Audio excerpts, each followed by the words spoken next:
kind of muscles you have? No. Bro, what kind of patterns you have? Or is it just aesthetics? Hello everybody, welcome back, and really welcome back to Training Every Single Day. Thanks for being patient with me the past couple days. I started off this morning with a press to handstand as well as training in some shoes because the shoes are something you need to adapt to. They aren't inherently going to be useful, especially if you wear conventional shoes. I'm not going to get into the whole barefoot shoes. If you want to know about barefoot shoes, look up barefoot shoes and check out my barefoot shoe reviews. But I spend a lot of time barefoot. Whatever you spend most of your time in is where you're going to make those adaptations be most comfortable in. I'm really comfortable barefoot, but a lot of times I'm going to be wearing shoes. So I put on a pair of shoes to train and use them. So in case a situation arises and I'm wearing shoes, I'll be prepared. That's kind of the end and the gist of that. Take note of some of this morning flow. I very much like doing morning flow of movement. Here, doing a pulling grip and pulling flow movement. The hand switches really build the grip. And again, trying to do some articulations of the shoulders, articulations of the spine, even get the hips and legs. Just to stay loose, incorporate movement, while still building strength in the arms and in the back and the shoulders.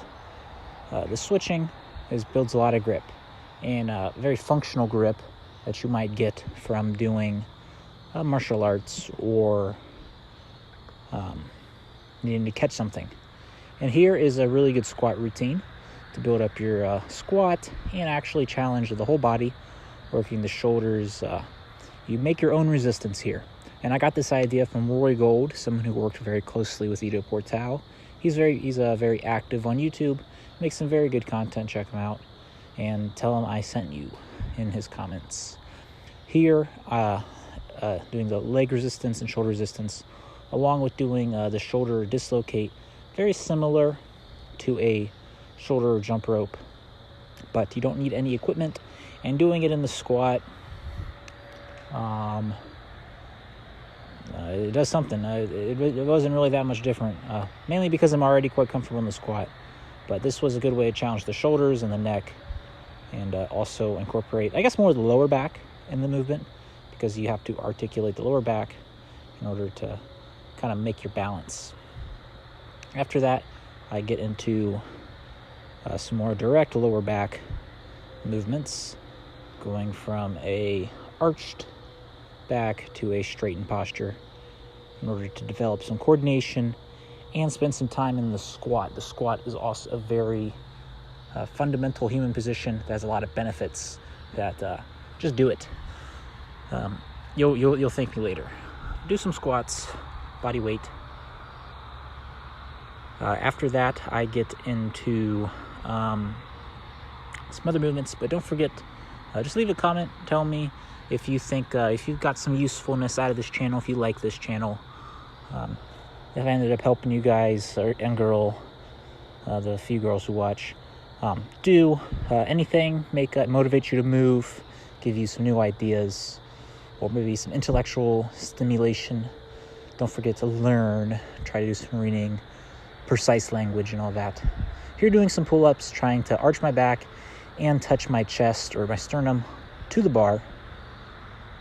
After that, I did some dips, full range of motion. I really want to start incorporating some variation into the dips and the full range of motion. The dips are very challenging, and I can only do like 3 or 4 of them. So I also had to unbutton my shirt so it doesn't rip with the extreme range of motion. There's some movement here, very limited movement I did. And then a nice exit. Finally, for the power rack training, did some leg work, lower leg work, developing some size, some tone, vascularity in the calves. Kind of an insecure area for a lot of people. So train it more if you want to build it up. I've really noticed a lot of definition and vascularity built in my calves, not so much size, but vascularity and definition is enough for me. Or will just have to be, because that's just the case. Doing a lot of this is actually quite challenging to do, because you have to balance yourself, you have to lower it with control, and it's gonna be more important to be consistent than to hyper focus on doing it perfectly. Just work hard, work consistently, and it'll just pay off in the long run. So anyways, that's most of the training, unless I decide to do another session just for fun after this voiceover. But hopefully you enjoyed the voiceover coming back. Just let me know in the comments if you guys have found some usefulness out of the channel.